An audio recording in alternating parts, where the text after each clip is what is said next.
Hi, I'm Taylor Ward, and you're listening to Halfway Around the Halo. Fires the first. The Angels have no hit. The Seattle Mariners racing back to the track. Gone! Big fly for Mike Trout. There it is. Hit number 3,000 for Albert Pujols. Gone! Big fly, Ohtani shot. Waltrout leaps up, and he got it. Oh, my! Jared Reeder has no hit. The Minnesota Twins. Harrison, the Angels, world champions. Hello and welcome to Season 7, Episode 3 of Halfway Around the Halo, the LA Angels UK podcast. With me, Nick Wright, I'm your host at LA Angels UK and delighted to be joined by Toby Barnes. Once again, Toby, how you doing? Yeah, I'm good. It's getting closer to opening day now, so I'm actually starting to get properly excited for baseball, rather than the UK listeners, it's kind of akin to pre-season in football where nobody really cares that much. So yeah, I'm looking forward to actually getting going whenever we upload this, kind of soon. We're recording this, so 2 days out from opening day. It's Tuesday evening here in the UK. The Halos have got their final game of the Freeway Series against the Dodgers tonight. Great win last night with the walk-off. We are very much optimistic and ready to go and raring to go for opening day, and we're going to run through so much in this episode. We got loads to catch up on, to talk through the spring review, although as Toby says, I cannot stand spring. It's pointless. It is just, you just have to suffer it and get through to the main event, which is opening day and when the season gets going. But we're going to talk about that, talk about who's looked good, who's not, some of the big decisions that the franchises started to make this week. We're starting to get quite a clear picture, I think, of what the roster's going to look like. So that was helpful. I'm glad Perry's made a couple of moves before we decided to record this evening, just so that we had more to talk about. Then we're going to look at some of our bold predictions from last year, some of our category leaders, and then finally we'll just get a little bit of a rundown on the opening series that we've got coming up against the White Sox. I don't usually give you such an agenda for what we're going to do because usually it's a bit more a bit more free flowing, a bit more let's see what comes up, maybe a rough agenda, but my good man Toby here, he's put the work in. We got the agenda sorted. We know what we're talking about, and I think that might give us a bit nice structure, right? Yeah, we're ramping it up for season 7. You know, it's been long enough of freeloading and just trying to weave our way through. I thought, you know what, bring a little bit of organisation, bit of structure, and trying to figure out a few things so we can always keep along certain lines. Before we get into it, can I just make sure that you don't have your mobile phone with you? I would, because if we're going dream full of team such a policy, thing. Full team policy, no mobile phones. How dare you? In my place of work, in my locker, not a chance. I would Not never allowed. Not have such a allowed. thing with me. Oh, turned it off though. Turned it off for the big occasion. We can't have that buzzing during the premium halfway around the Halo podcast. Of course, if you're listening to this and you have yet to subscribe, this is the first time you're new to it this season, please do and go and do that. Please do go and click that wherever you're listening to this. Please do go subscribe, follow, download. If you're watching on YouTube as well, really great to have you. Please click that subscribe button. We really appreciate it. We want to bring you loads more content this year, loads more UK-based Halo wisdom. I think, as we've said all along with this, firstly with Dave, now with you, Toby, we think we bring a slightly different perspective to Halo's baseball when we follow it from so far away, when we follow it in the middle of the night. And it's just a slightly different take. There's certain pods out there, some great Angels podcasts out there that I love listening to as well. But we think we have a USP. We think we have a niche and people should listen to us, right? Yeah, I think obviously, I mean, we can't really get much further from LA than where we are, especially with kind of time zone wise. But so we're not as plugged in as kind of certain guys who are close to the team are in certain podcasts. But I think we offer a unique insight because we are kind of so loyal and stay up through the night watching Angels games. I think that we feel it a little bit deeper than a lot of other people who are it's kind of their evening easy watching, and for us who have to be genuinely kind of truly dedicated to watch Angels games. I think we offer quite a genuine fan insight into the love, well, I guess tumultuous relationship, I would say, of Angels baseball. Cut me open, I bleed Angels red. That's a fact for you right there. Toby, let's start talking about the spring. We got loads to cover in this episode. We don't want to keep the good folk waiting. So spring training is effectively over. One more game today, as we said, but back in the freeway series, back in the big house, back with the main cast on the broadcast. Really great to hear Gooby and Erica, etc., back last night as well. But who's impressed you the most out of spring? We're going to get onto some of those roster decisions in a minute and who's made the team and who hasn't. But just off the bat, who's the two guys that have impressed you most out of spring? Well, speaking of off the bat, you can't get much more impressive than Jorge Soler. Hitting 5 home runs, averaging over 300 in spring. Obviously, we are going to preface everything by saying it's spring. However, the power that he's shown looks like what the roster's been missing the last couple of years, having that extra power bat that they've been trying to find but haven't really been able to. So I think that the trade for Cannon that most people forgot about because it was the day after the World Series, I think it went down. So yeah, a lot of people forgot that we actually traded for him, and it's proven. Hopefully, he can bring it into the season, but it's proven to work pretty well so far. And then the other guy, I mean, Kyron Paris has just looked Wow. absolutely electric so far. Kind of averaging again spring, but averaging 400 with 13 RBIs, which was a joint team lead with Joe Adele. And he's changed his swing. You can see the work that he's put in to try and get into the team. I mean, he's had his cups of coffee the last couple of years, and it's not really kind of worked out. Hasn't really been able to put it together. But if he can carry this form on in the spring, I see no reason why he shouldn't be part of the opening day roster and also kind of a big part of the Angels' future.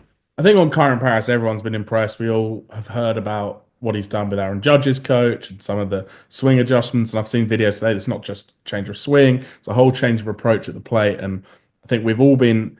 He came, when he signed for the Angels, when he was drafted, when we saw that there was loads of potential there. Everyone thought that he was going to be a slow burner. He's going to need a lot of development, but a lot of the raw attributes were there. He had a really, really disappointing year last year, and that like star promise faded completely. But then come back this spring and just looks a completely different player. And you're right. I mean, he has earned his way onto the roster. Let's be clear. He could not have done anything more to deserve a spot. Whether he gets it or not is another question for stuff that is outside of baseball on the field, in my view. There is wider implications there. But you will say with Paris that if he is going to be on the roster, he needs to play. And that is the one consideration I'll take. If he doesn't make the roster, it's because there was on the spot for him every single day. If Moncada, for example, can't make it by opening day, he has to be there and he has to start at second base for me. But let's see, right? We know now there's an opening as well at centre field where Mickey Moniak's been released today, having been called on the pod a few weeks ago by yours truly.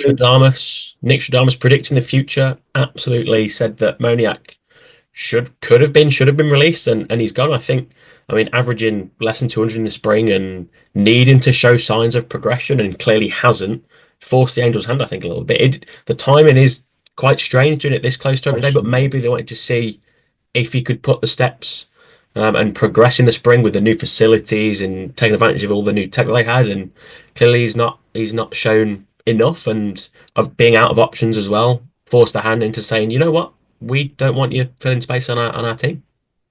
Definitely, but that means Paris, who's played a bit in centre over the spring, maybe is a backup option there. But yeah, let's see how that plays out. But what an impressive performance from him over the whole month. And then the other guy for me personally was Ben Joyce. Just wow, electric stuff. But fingers crossed, it looks like he's putting it all together. Some of those issues we knew were there, maybe not quite issues anymore. If you're touching 104 the whole time, he had a great spring. I think 15 Ks in 8 innings, only a couple of runs given up.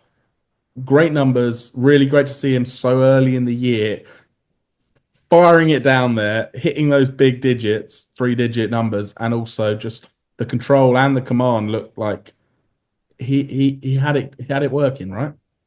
Yeah, I mean, kind of, I think officially 103.6 was his fastest pitch. Oh, we always round it up, don't It's we? 104. I guess if you wanted to be concerned, he only touched 102 yesterday.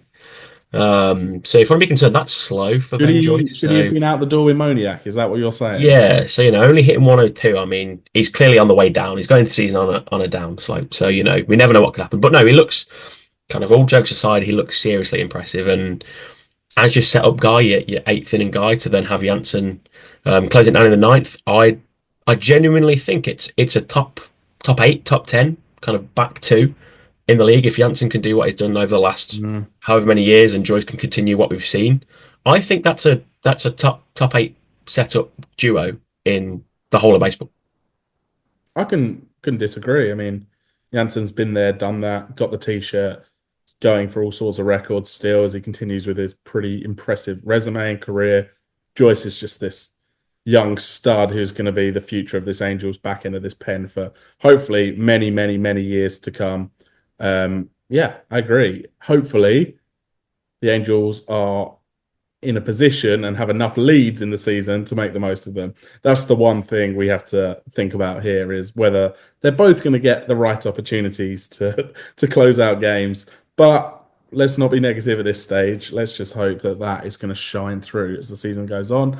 And I think Ben Joyce probably will get more closing opportunities as the season goes on as well. I think and I hope that both of them perform well, which means that they can become slightly interchangeable depending on days. No need to throw them out there, 3 days in a row, that kind of thing. Definitely can start protecting, particularly Joyce's arm. It needs to be protected at the same time. As we said, we want him here for a long time. So it's good to have that experience with Kenley. It's great to have Joyce looking so hot out of the spring. Yeah, I think it's obviously something that's not really been seen much. I guess Chapman is your other kind of flamethrower who's had the longevity, but management of Joyce's arm, his elbow, his shoulder, and all the kind of every part of your body that you need to pitch. I think that's going to be crucial to see if the Angels can do it. And I guess track record of keeping guys healthy hasn't been that great. So hopefully they can put it together with Ben Joyce and he can stay healthy and manage his body so he's still going strong, come September when the Angels play meaningful baseball. Absolutely. And Toby, finally, anyone else that you thought was performing well during the spring or caught your eye? Yeah, so I think a guy caught my eye relatively early on, and that has actually proven to be justified. Is Jack Hanowitz, I as was the hoping Americans you'd be the say. one. If I was, I was hoping you'd be the one to pronounce that first. So, I mean, if I was a true Pole, I would go Kohanovic, but mm, Kochanowicz because he's American. That's how they say it. I think, as has been proven by the Angels making the decision that he will be the fifth starter. I can't argue with their decision making for Kahanowitz being the fifth starter. The decision making with sending Reed Detmers to the pen is slightly more questionable, and I'm yeah, sure we can touch on that. But I yeah, do think definitely. Kahanowitz has 'Cause played really well. I mean, agree with you. I think the choice as fifth starter, absolutely fine. No qualms with that at all. I think he's earned it. Um, we'll see how it goes, but I'm happy with that decision. Demons to the pen. I tweeted yesterday. I don't get it, right? I really do not get it. That guy still is extremely talented. Yes, last year was a down year. Yes, he seems to struggle mentally with some stuff, and it's not all clicking, and it is very up and down in his major league career so far. Fine, but there is talent there. There is not a lot of that sort of talent in the Angels system. To be honest, even across baseball, I mean, he would be a talented pitcher in any system in terms of stuff and what he can bring to the table. Why are we chucking him into a pen, which is not his role? He should be, for me, starting every 5 days in AAA, ready to go. Because we know it's the Angels. It's inevitable that he will be up and starting sooner rather than later. So why are we thrusting him into a long relief role where he might not pitch very regularly? If he does pitch, it's going to be in situations which aren't great. It's when the Angels are down big and they pull the starter early and you chuck him in there. This, for me, does not seem good for his development. It seems very short-sighted in how they deal with Reed moving forward. And maybe I feel too strongly about this, but I just really hate the fact they're sticking him in the bullpen. I mean, I guess you are slightly biased because you were there in person for him throwing a no hitter. So we can kind of put asterisks on your love for Reed Detmers because you've seen him do something so incredible in person. Not that I'm jealous or anything, because when I was there, I saw the start of the what was it 20 odd game losing streak. Yeah, So yeah. I had different experiences out there. I honestly think it's a sign that they've kind of given up and gone. You know what? He's gonna fill a role, and that's the role that we need to fill. I also think that trading away Jose Suarez to the relief, I would say, pun intended there, of a lot of Angels fans that he is out of the team, and with the old trade partner, the Braves, Perry's favorite team Right. to do deals with. Yeah, I think that has opened a hole in the pen for the long relief guy who's going to just eat innings when you don't want to use your bullpen that much. And as Reed has thrown no hitters and gone deep into games, he has the arm stamina to do it. So I think that they've gone, you know what? We don't want you to start because we don't think that mentally you can handle it. So go and prove yourself in these low pressure scenarios. Go and throw kind of 5, 6 scoreless innings out of the pen. And then once you can prove yourself and you can prove that you can handle it, then they'll put him in some more important scenarios, I think. But also, it could be that they've given up and gone, you know what? We think you do a AAA, but we don't want to risk you as a starter. So just sit in the pen and kind of not waste away, but we'll use you when you need you. We're not going to have a regular role for you, but we'll use you when you need you. That would be an awful, awful way to use him and a waste of talent. And I worry because they've also brought in Ian Anderson. You mentioned the Jose Suarez trade there, which I think we can all agree is about time. It's been coming for a long time, and we should never have brought him back after getting rid of him in the first place. But besides that, Ian Anderson has also come in to do a long relief role in the pen. He's going straight into that bullpen. So having two of those starters in there seems slightly questionable to me, but we will see how that plays out. Conscious to move on to look at who's not looked so good in the spring. We've sort of spoken about some of them already, but who else for you has been a bit of a disappointment as we head into the year? Yeah, I think obviously we touched on Moniak, who's gone. I also think Joe Adele hasn't looked great either. I mean, usually in spring he comes out and looks really good, and you go, you know what, this is the year he puts it together. The last 2, 3 years, it's been, oh, Adele's looked good. This is the year he puts it together. But this year, he's not looked great at all. I mean, the power is still there, but the strikeouts are still there and as bad as ever. So I'm not entirely confident that obviously moving Mike Trout to right field, having that centre field gap of A, the plus defender, and B, kind of getting a little bit of plus bat, I don't think that there's much of that in Joe Adele, and I think it is going to be a net negative. So I'm not sure how that plays. And then kind of going to the other side, going pitching side, I don't think Tyler Anderson has looked particularly good. He's starting to look a little bit old, I guess. Being a guy in his like mid to late 30s now, and then kind of one that was going for the fifth starter role who ended up not getting it. Chase Ilter really didn't look good in spring at all. Really look good. So he actually ended up getting optioned. Considering at the start of spring he was competing for that fifth starter with Kahanowitz and Detmers, and now he's back in the minors. I think that it's probably best because he just didn't look like he was healthy because he got injured last year, and I didn't think he looked like he was back to any sort of the ability that he has shown previously. Yeah, I think you've nailed them there. You know my feelings on Joe Adele. I don't really believe that he'll ever put it all together in the majors. I think he was a risk last year.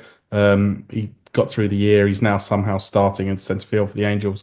I don't think that's going to last. We really need to start looking at other options. Tyler Anderson, I'm not so worried about him. I think when we get to regular season, we'll kind of know what we're going to get. It's not going to be probably the Tyler Anderson from the first half last year, the All-Star version. Is probably going to be somewhere in between that and what we saw in his first year as a Halo. But I think as long as you're not too reliant on him, you need the younger guys to step up a bit. I think you need someone like Soriano to really step up and cement himself. You need Kikuchi to carry on his Astros form. I'm not so worried about him as like a 3 or 4 starter in that sense, but I think you're right with your assessment of where they were over spring.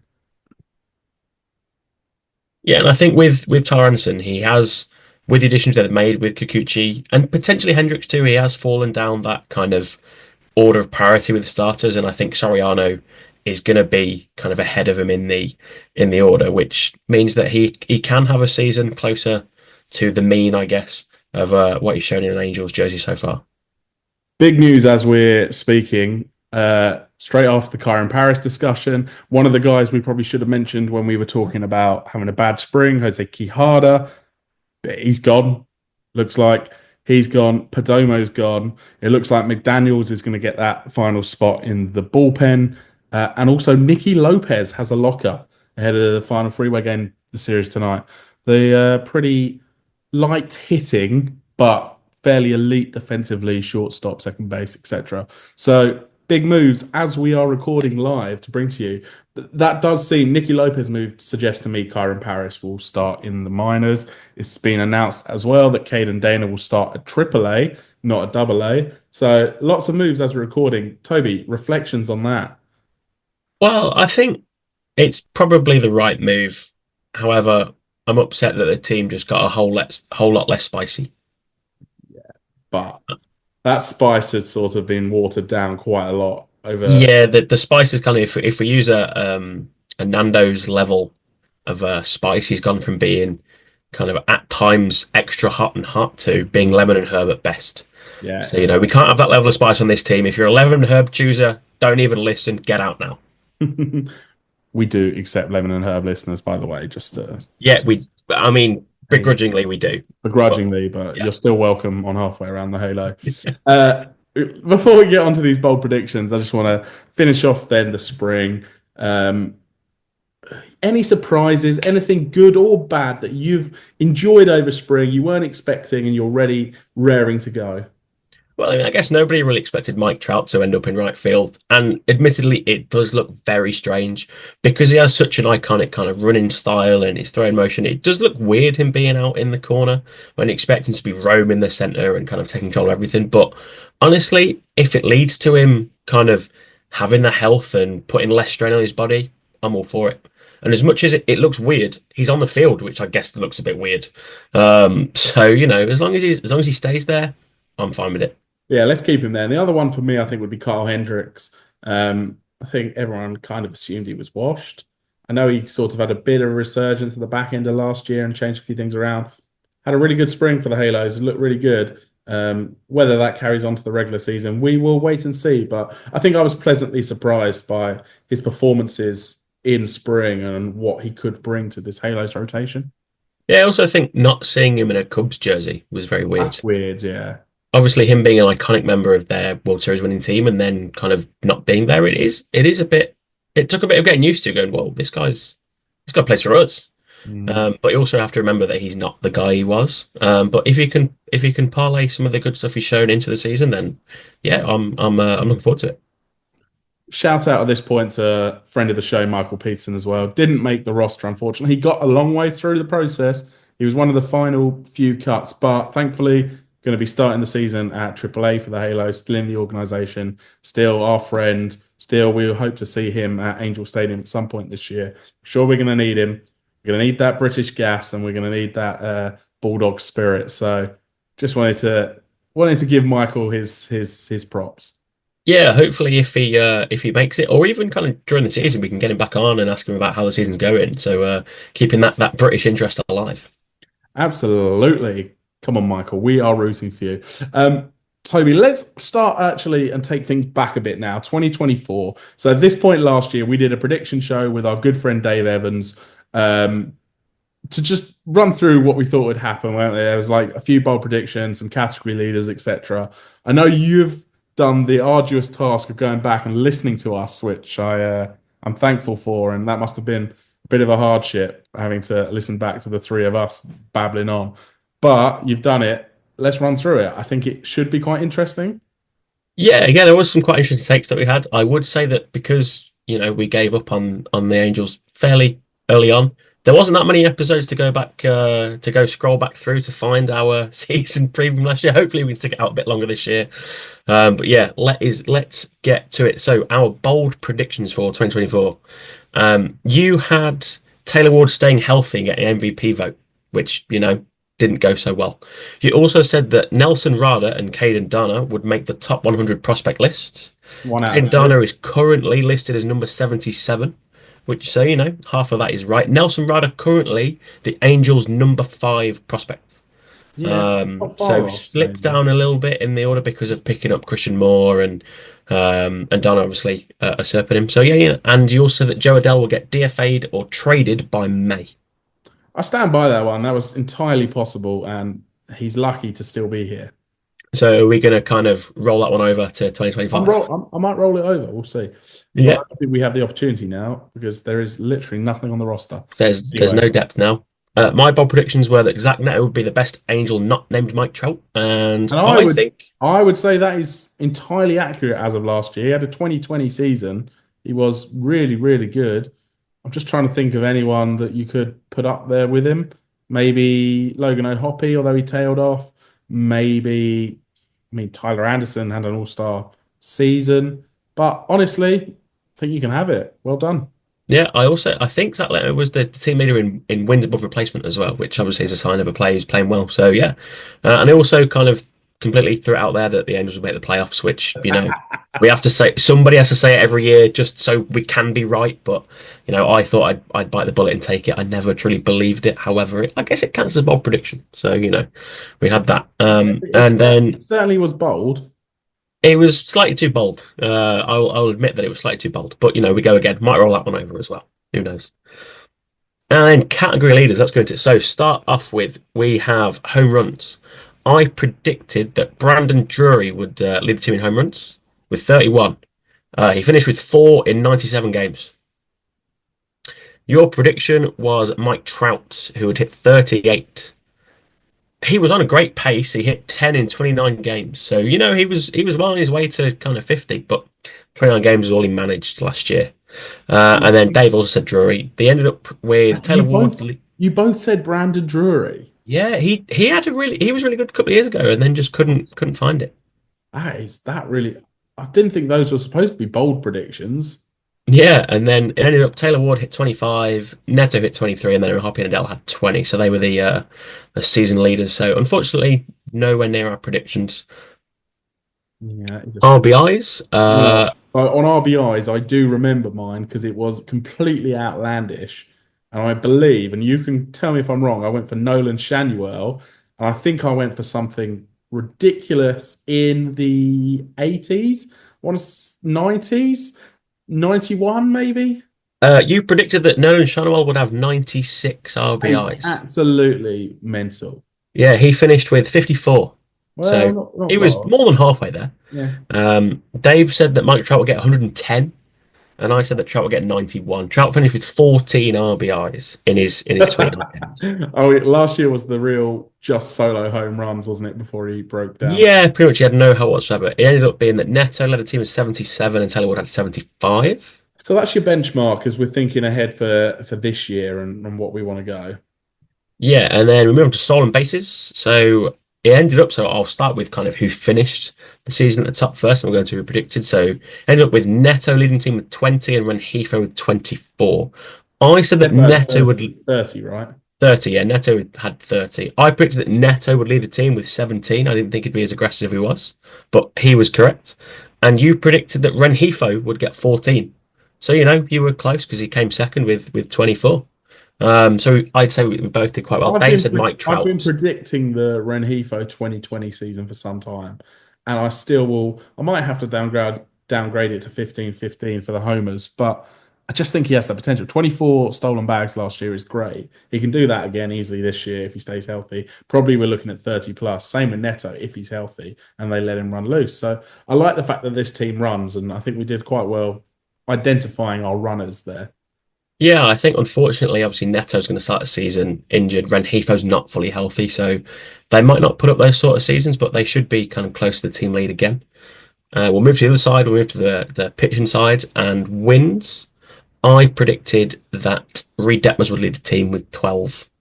Unfortunately, he finished with 4 and I think his ERA was above 7, so he didn't do particularly well. Your prediction, who do you think you went for? I think I went for Tyler Anderson. You did go Tyler Anderson. I think Anderson. I went for him to have a mixed record, something like 12 and 12 or 11 and 11, something like that.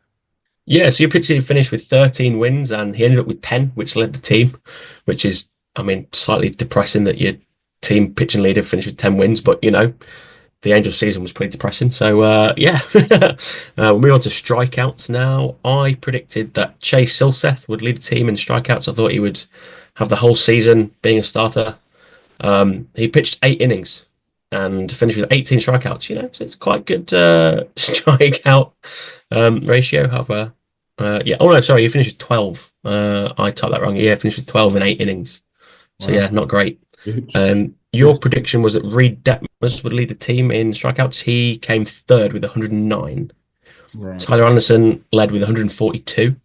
So yeah, Which kind of like speaks for itself again, doesn't it? That Tyler Anderson's leading the team in strikeouts, not really a strikeout picture at the same level that we'd want him to be. It's a bit disappointing for Reed because I think if Reed was full season up there, he probably would have won that because even in his bad starts, he's still striking guys out. He's just giving up meatballs for home runs at the same time.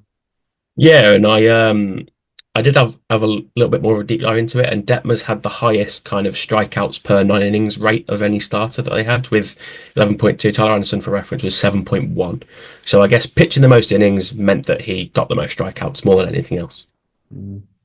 And then we also were asked for our biggest surprise of the season as well. And mine would be that Nolan Schanuel would find some power and hit 15 home runs. He ended up with 13, so I think that was a pretty good estimate. And your biggest surprise was that Taylor Ward would bounce back, stay healthy, and be an all-star, which we I didn't don't quite think happen. he was. I don't think he was far off these predictions. I said with Ward, he obviously didn't stay healthy, and he had quite a big slump in the middle. It was another good year for Taylor Ward. I think you said earlier, he hit like 25 bombs, didn't he? He was still an important part of this lineup. He's looked good this spring. I like Taylor Ward a lot. You know that he's a friend of the show, but I still, whilst I was wrong with that, I still think like the Taylor Ward bounce back, or it was there, it just didn't quite hit the heights that he wanted to. Largely, I think as a result of the fact the team was so poor, and there's zero protection in that lineup when Trout went down, and it was a tough place to be for any hitter in this Angels team. And I did want to shout out your Shanuel shout there with the 15 homers. I wasn't expecting him to hit 13. So expecting him to drive in a lot of runs, but singles and doubles, of course. So yeah, that's good predictions there, I think.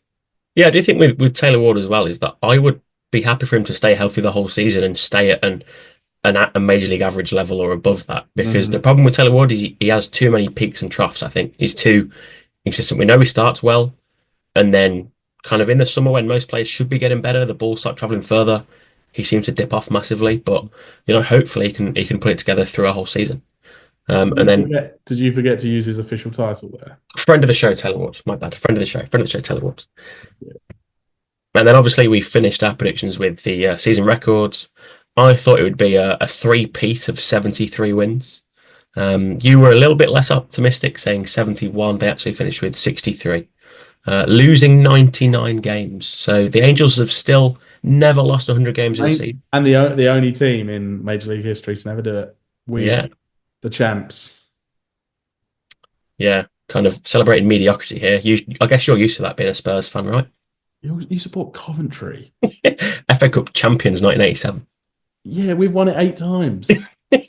Anyway, I think it's time to sing to these other franchises.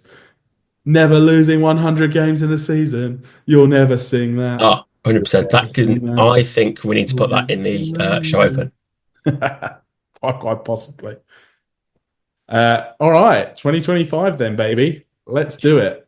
And I know you've given this some thought. So when we come all the way back to this next year, just remember this. Toby's done his homework and his research and he's written his down. I'm going to do this completely off the top of my head. So we'll see which method is better.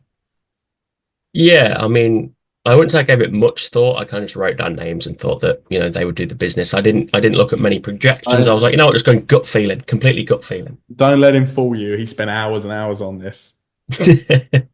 Right, well, I guess we'll start with home runs. Who do you think will lead the team? Or do you want me to start because I I've think written you mine should down? start because I actually know your answers. So it's easier for you to get them out of the way. Yeah, so I will also write these down because then we can refer to these and I won't have to go searching back through podcast episodes. So my prediction is Jorge Soler. I think he will finish the season with 41 home runs. I like it, and Soler is actually, I think, the smart money on this. But I will pray for a healthy Mike Trout season and give him 44. Oh, wow. MVP Mike Trout. Yes. Bold Wow. prediction. Hopefully he bounces back. And Gold Glove. Oh, right. If you're Gold Glove Mike Trout, that would be an interesting one. Yeah, yeah. Let's stick with Trouty. It's not going to happen because he will get injured, but like a healthy Mike Trout, I still think he's got so much raw power and just the ability to lift that ball over the fence whenever he wants. Yeah, I think I was just taking a safe hedge. I If think if Solaire you is the smart. I think Solaire's the smart money. 41 would be a good season for the Halos. I think if we, my realistic take would probably be like low 30s, Solaire leading the team. But I'm not going to go there. This is all about us being ridiculously optimistic. So Hey, let's if I was being optimistic, if you could guarantee me that Mike Trout will be healthy throughout the season, I'm picking in basically every category, but yeah, of course. we can't, so I agree. can't say it. RBIs, I also think Hilaire will lead the team. I think with the guys that he will have in front of him batting cleanup, I think he'll finish with 92 runs batted in. I like it. I wanted to pick Taylor Ward again, but now we know he's going to be leading off. I just don't know if the opportunities are going to be there. But I think Taylor Ward was second last year with 75. I think bigger year ahead for him. I think he might get up into the 80s. Um, but I will go with Mike Trout. Sticking with the Mike Trout, if he's going to hit 44 home runs, he's That's going what to I thought. If he's hitting hit at least 144, 44 RBIs. I will say 101 RBIs. Touching triple digits, they are very rare season. I guess they weren't, but they are now. So let's hope he can do it. Well, if he's hitting 44 bombs, I'm backing him. Wardy Boy's on base already with his nice double off the wall. Trouty drives him in. Happy days. Yeah, it's a shame Tony Two Bags can't be ahead of him as It well. is. We got Tim Anderson now, so what more could you want? Moving on to stolen bases, I think Rengifo will lead the league purely because I think he will stay healthier than anybody else. And I think he will slightly get a few more than last year and finish with 26 stolen bases. I will go with Zach Neto to go back to back, and he will end up stealing 34 bags. 34, even though he's Even though potentially going to play he's less games than last year. yeah, I think he's going to run even more this year. I think 34 bags. Interesting. That's nice. That is quite a bold prediction considering we haven't done our bold predictions yet. All of yours are quite bold. Moving on to pitchers wins. I think Jose Soriano leads the team this year. I think he stays healthy. He pitches more. He's pitched more innings every year, and I think he pitches even more again. And I think he finishes with 12 wins. So maybe not that bold, but a lot more than last year. I like it. I mean, I love Soriano. I've basically picked Soriano in every single fantasy draft I've done over the last week. Really like him. Nobody, I think he's being slept on a lot in this rotation. I love what he's done. I love what he's added to his game. So I really like your pick. I don't know whether he's going to be consistent enough to win games or go deep enough into games consistently, just because he's still so young, still learning his majors. We got a couple of hopefully wily vets in that rotation. And I'm not going to pick either of those two, but I will pick Yusei Kikuchi to break his terrible run at Angel Stadium against the Angels. He's going to have a really good year. He's going to win 14 games for the Halos. I think he counts as a wily veteran at this point in his He career. does, but he's not the wiliest veterans. He's not Anderson and Hendricks. I think he's like the next type of wily veteran down, right? In terms of a good veteran rather than Well, he's wily. better than both of them, hence why I'm picking him. But Yeah, I I don't know just if didn't want to go. I don't trust him at Angel Stadium. I don't know. There's something about seeing him pitch at Angel he's Stadium going he to just have to never does learn. well. He is I going to just have to. He's going to have to learn quickly. Yeah, I don't know. And then strikeouts, I did pick Kikuchi, and I just threw a random number out there as well. So I threw 185 as a very random number of strikeouts that Kikuchi will get across his 100 and kind of 50, 60 innings that he'll pitch this year. So I will do a flip reverse on you there and go for Soriano, and I'll say 162. Oh, what a game if he played every game. I do think with Soriano, he does need to add those strikeouts to his game a bit more. So if he puts it together, there's no reason why he's not a frontline starter in the league. Yeah, I'll agree. If he starts missing more bats, and thing is, he pitches to contact with such great velocity and movement that why pitch unnecessarily? Why throw three pitches when you can get someone out on one? But I agree with you. A few more strikeouts, and hopefully this is the year he puts those together. Yeah, so I hope so because I've added a category for this year and I've added a breakout star. So one kind of batter and then one pitcher. So my kind of pitching breakout star is Jose Soriano. I think he pitches the whole season, becomes the Angels' number one starter. And then offense is a little bit tricky. I actually haven't written this down, and I'm actually going to say that it will be Christian Moore. I think he gets called up sooner than later and holds his own. And actually, I mean, you can break out in your rookie season. I actually and think he gets called up quite soon because of, I mean, the injury bug's going to strike inevitably, and I think he ends up getting a few rookie of the year votes as well. So he's my pick for breakout star on the offensive kind of batting side of the Angels. Oh, yeah, good categories. Breakout star. I think I'm going to stick to what I went for last year and you went for again, but bump it up a bit. And Nolan Shanuel, I think he's going to keep getting better. More production from him, more home runs again this year. I think he'll hit over 15, more RBIs, just more stolen bases. I think he's just going to have an improved whole offensive production. I think across the board, he's just going to become this good first baseman. He's never going to have the power numbers, but I think across the board, with the way he sees the ball, with the way that he puts the ball in play, with the sneaky ability to steal the odd bag here and there, I see it. I'm going with him as my breakout star on offense. Um, Pitching wise, might go with Ryan Johnson, the the minor league less stud that he is. I think he might have an important role in this pen and could end up even starting a game or two here and there if they stretch him out. So yeah, let's say he's going to stick around all year and have a real breakout season in his first year in the majors. Yeah, I do. I think your Chanel pick is good. However, to picking to steal more bases, I don't like at all because watching him trying to steal bases was How like many did he get? How watching. many did he get last year? I feel like he got 9 or something, 10. I'm not sure, but none of them were pretty. They don't have to. That's for They sure. don't have to be pretty though. A bag's a bag. Yeah, let's give it a quick search, see if we can find how many bases Nolan Chanel stole in 2024. I am going to wait with bated breath for this one because I think he probably stole more bags than you think he did. He stole 10 bases last year, so Okay. he almost got as many stolen bases as he did home runs. Told you. I thought he had 10. Do you think he has a 2020 season then? Do you want to be that bold? No, I don't think he'll. I don't think he quite has that yet. But 15, 15? I don't think he'll get 15 stolen bases, but I think he will get 15 home runs. I will say a 15-12 season. 15, 12. Oh, keeping it modest then. Yeah, you got to. It's all about modesty. And then biggest surprise of the Angels season. This can be good or bad. I've gone for a good surprise that Mike Trout will stay healthy. That would be a major, major surprise.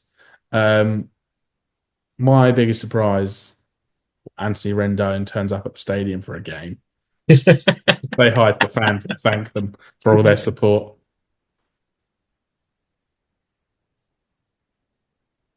You have to wonder where Tony is going to be this year and what is left to come. I think he will be just like us, sat on his sofa watching games. No, he doesn't like baseball. He'll be sat on his sofa, but he won't be watching games. That's true. Yeah, he'll be Whatever he spending time with does. spending time with his kids and at church. That's what he was doing. That was his priorities, wasn't it? Above baseball. So that's how he'll be spending his effective, complete free season. Yeah, I think you're right. And then I think we should move on to our bold predictions, finish off with our record, and then we can potentially have a quick look just before we finish of the opening series against the White Sox. If that sounds good to you. Absolutely. Well, your Bold predictions. then. I will let you go first because I've got two written down, so I want you to go with this one. That means I have to think about them on the spot. So I feel like I need some inspiration from you. Okay, right. I think the Angels have at least three All-Stars this season. I think that You named who they will be. Mike Trout will be one because Mike Trout is a perennial All-Star. And because my big surprise is Mike Trout staying healthy, he will be an All-Star because he will be healthy. I think Zach Neto gets there. I think when he comes back, what he's shown and the level of media attention that he's now gaining. I've seen him on MLB Network, on national TV. I think that boosts his stock and gets him an all-star vote. And then I also think that Ben Joyce out of the pen is an all-star. You can't throw 104 for half a season and not at least be considered to be an all-star. 105, 106 even. So yeah, I think he makes the all-star team as well. Not to discredit your bold prediction because it is bold. I just don't think Joyce will have the counting stats to make it in as a reliever to the All Star game, mainly because Kenley will be on saves. If Joyce was there and saving game and closing games, then fine. I don't know. We'll your bold prediction. I don't want to discredit it now. It could come true. I hope it comes true. That'd be incredible. But I'm finding this really hard to think of my own bold predictions only because I just don't think this team is going to be very good. And maybe that is a bold prediction in itself. But I think even the spring expectations people have, the positive talk about our young players, some of the vets that have come in, some of the work that's been done in the off season, I still think this is a fundamentally bad baseball team that has zero depth whatsoever. A middle infield already this season that looks so weak hitting. I think, and it's kind of going to come to where we go to on final record as well, but I think the Angels only win in the 60s again. I think they narrowly avoid another 100 loss season. I think they just about keep that record up. That's my bold prediction, which may not be very bold, but I just don't see any other way that this team gets to where we want it to be. Yeah, I don't think that's much of a bold prediction, but I do think for the first time, since he took over really as GM, Perry has basically said we're going to be better than last year, but he didn't want to say they were going to be a playoff team. He just said we're going to be better than last year. So I guess mine is totally opposite. So yeah, maybe it's not. My other bold prediction is that the Angels will be buyers at the trade deadline. Well, that I doesn't mean think, anything these days, does it? well, I mean, they swung and missed a couple of years ago and just saw how that went. And I think they'll try the same again. But I also think that friend of the show, Taylor Ward, gets traded. I think this is the year that he goes. He's out of ARB. This will be a contract year for him. I think that the Angels don't want to extend him because he is the wrong side of 30 now. So I think that they will try and trade him. Is this a contract year? I thought next year was the contract year. Either way, he's not got long. I think he's got 2 years. I think he's got this year and next year. But it would be good value to try and trade him. And I could be wrong on that. You might be absolutely right, and this is his final year, and then but you're not getting huge amounts at the deadline for him. But I do think it's a year and a half left, and then he's sort of in prime trade candidate territory. So, yeah, I like it. I think another bold prediction then, the Angels will have a top 5 bullpen this year. I think where they may struggle at starters, I think the bullpen will be very good and actually will be help keep games closer than perhaps they should be. Yeah, I think it could be sneakily good. Yeah, sneakily good. So, I mean, top 5 is very bold, but I do think it will be at least top half of the league. I think they closed out the season quite well last year. So, with a couple of additions that they have made. They were very good last year. So, yeah, I'm backing it. We're building the bullpen to go 2002 all over again, except without the wins or the World Series. You're going to do the Tigers strategy of having one starter and then just a bullpen. Just all the bullpen arms. Everything's a bullpen game. Everyone you can find. Final records then. I will start and go with 65-97, is it? Yeah. Yeah. So 2 more wins than last year. 2. Keeping it nice and. I mean, it's progression, right? It's progression. Yeah. I actually think they've made some very solid additions, especially to the pen. We've got a couple of more good starters. A couple of guys can hit the ball more. I think the Angels win 80 games. You're drinking the Kool-Aid. It can only be spring. It can only be spring. Hey, I'm happy to be proven wrong, but I'm also be delighted to be proven right that I mean, it's not enough to make the playoffs. It's definitely not enough to make the wild card. However, I do think there is signs of progression coming. That they are going to win more games than last year. I don't think that's bold to say that they'll win more games, I just think at this point it's how many more do they win, and I'm hoping that it's kind of significantly more. You've gone with two, so we'll it will probably end up being somewhere between our Yeah, predictions. I would imagine so. My guess is it will be somewhere in the 70s, but let's hope not. Let's hope they shock the world and particularly shock me. I want them to. Quickly, because I know we've been going on tonight and it's opening week. We are extremely excited. We got our first series against the team you probably everybody would want to face in an opening series. It doesn't get much easier than facing the Chicago White Sox in theory on paper. They are abhorrent baseball team that has made very little improvement over the off season. Got a very good farm system, but I think actually seeing them on opening weekend will probably help us. You got to, if the Angels are going to be any good this year, you've got to be looking to win these games, don't you? I mean, this is a barometer of where the team's at. The White Sox had they lost the most games ever last year, and like you say, they haven't done a lot to improve it. Their farm system might be good, but I don't think there's a lot that are ready to kind of off the bat. So, you know, you like to think that 3 game series the Halos win all three, but it's a good test of where this team is actually at, and if they are ready to win more games, it'd be better. It is, and I think it's exciting to be able to see Kikuchi and Soriano go back to back games 1 and 2, as we think will probably happen. I really like that 1-2 punch. I really like the fact that the season seems to be starting that way. And I think the Angels will get off to a good start. I think the Angels are a better team. The Angels want to be want to be a playoff team. Ultimately, they're not, but they want to be. The White Sox probably don't. I mean, well, obviously, stupidly, every team wants to be a playoff team. But you know what I mean? They haven't really shown any willingness or inclination to spend the money or to get better really this year. The Angels have tried. They are always trying. It doesn't usually work because they don't always make the right decisions, but they are trying. So I think the Angels do take this series. They win the first 2 games. Hopefully they sweep. You know what? I'm going to start the season. They're going to get 3 of their 65 wins in these first 3 games. Wow, you are getting the broom out to start the season. I agree with you. I do think they win all 3 games. Yeah, the probable start has not been listed for game three yet. Who do you think will end up starting kind of game three? Just trying to work out who has been pitching in order, but I assume it'll be Tyler Anderson. You'd have thought Tyler Anderson would be the 3 here. I'd be surprised if he wasn't. Yeah, so hopefully that leads to 3 wins for the Angels. And then batting lineup is starting to look quite secure.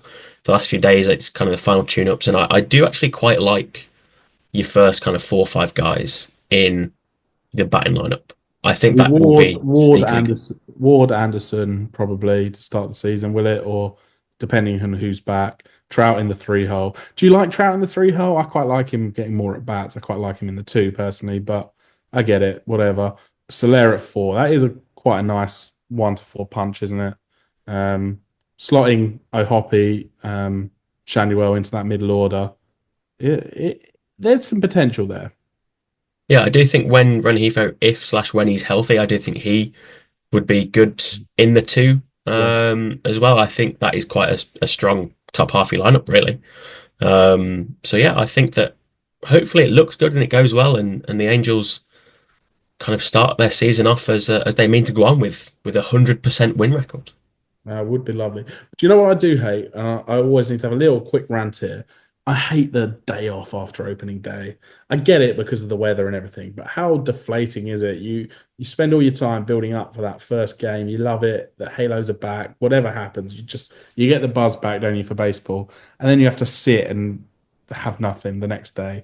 And I get it. We're in Chicago. The weather's probably not great in the end of March, but still disappointing to have it. Yeah, I do think the best thing though, especially for us UK-based Angels fans, is the first 3 games, the entirety of the opening series are all UK-friendly games. Yeah, and I'll be posting up the UK friendly March and April games very shortly when you're listening to this, so look out for that. But Toby, we'll leave it there. What I will say is I just want one quick sentence from you on anything you want ahead of this Halo season. Tell me about your excitement. Tell me about what you're looking forward to. Just go. I'm looking forward to seeing Ron Washington lose his head at Joe Adele, who can't steal bases or run bags and just gets absolutely dragged. Can't wait. It's going to happen early doors. I can't wait for it. There we go. You heard it here first. And I'm looking forward to Joe Adele then going on his phone at his locker and tweeting about it. Very angry. Uh, Everyone, that was our season preview / look back at last year. Hopefully you've enjoyed it. Hopefully you've listened to some of our quite frankly ridiculous predictions that won't come true, and we will run through those next year. Very excited. Enjoy opening day, whatever you're doing. It's a national holiday. It should be a national holiday in the US. It's one of the best days of the year. The baseball's back. Hopefully the sun is shining. Hopefully the Halos get an opening victory, an opening sweep, and we can all just enjoy it. We'll be back next week to talk about that series, talk about the Cardinals series and the home opener that is to come. So we'll speak to you then. Do go and subscribe if you haven't already, and go Halos. Go Halos.